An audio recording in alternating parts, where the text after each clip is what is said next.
Hello বন্ধুরা, আজকে বথুয়া শাকের ঘন্ট করব। নিয়েছি বথুয়া শাক আর নিয়েছি বেগুন।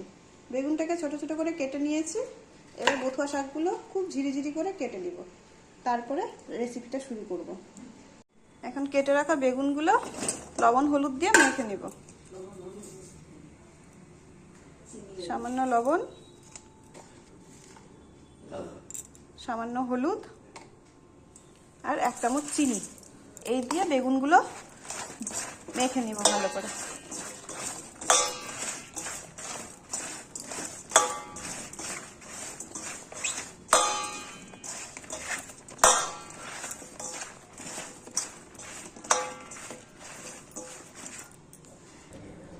কড়াইতে তেল দিয়ে দিছি, এখন মেখে রাখা বেগুনগুলো ভেজে নিব।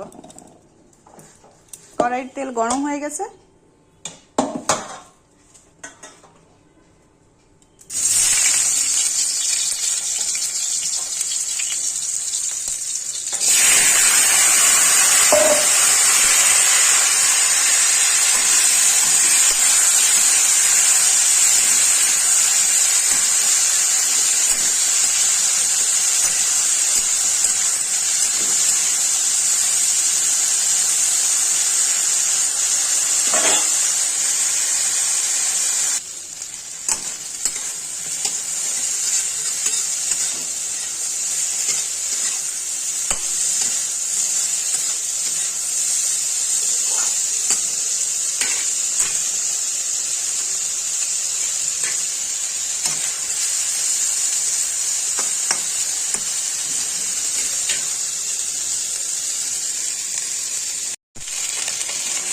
আমার বেগুন ভাজা হয়ে গেছে, এবার বেগুনগুলো তুলে নেব।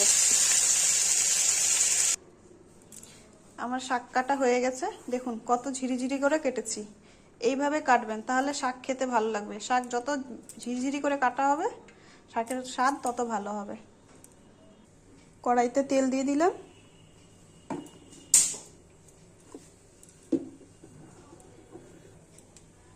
একটা শুকনো লঙ্কা 2 টুকরো করে নিয়েছি।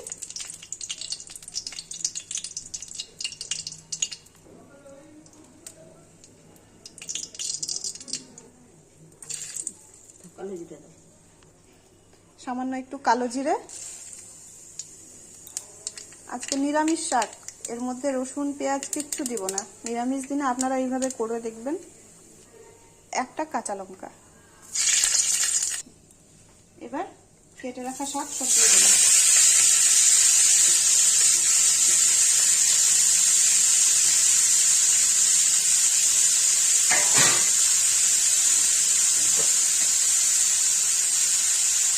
সামান্য একটু লবণ,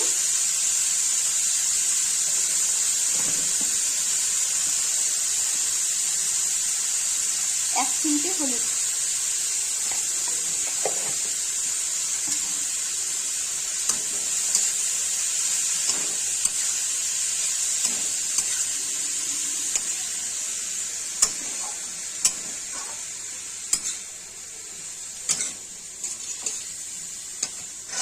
একদম টাটকা শাক, এই শাক রান্না করতে বেশি সময় লাগবে না।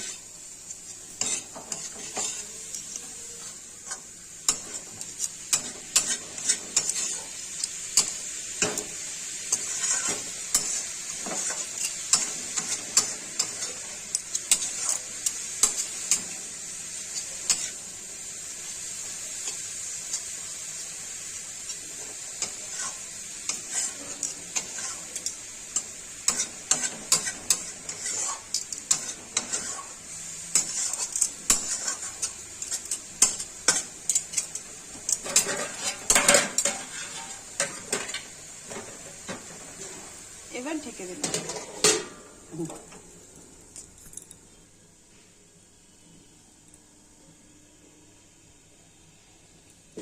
ঢাকনাটা খুলে দেখাচ্ছি।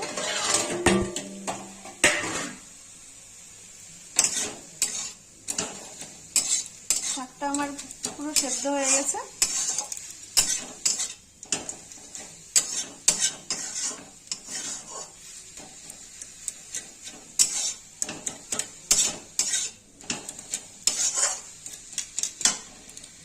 এখন ভেজে রাখা বেগুনগুলো শাকের মধ্যে ছেড়ে দিলাম।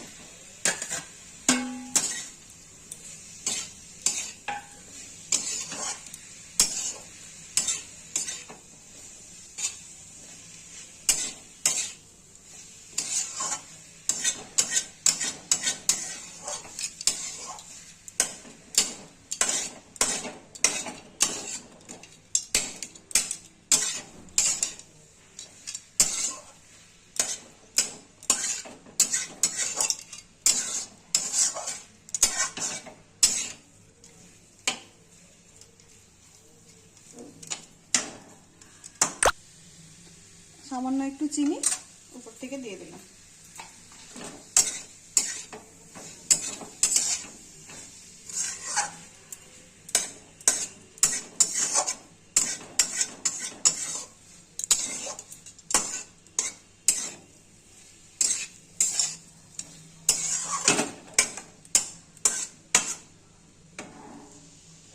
দেখুন শাক ভাজাটা আমার হয়ে গেছে।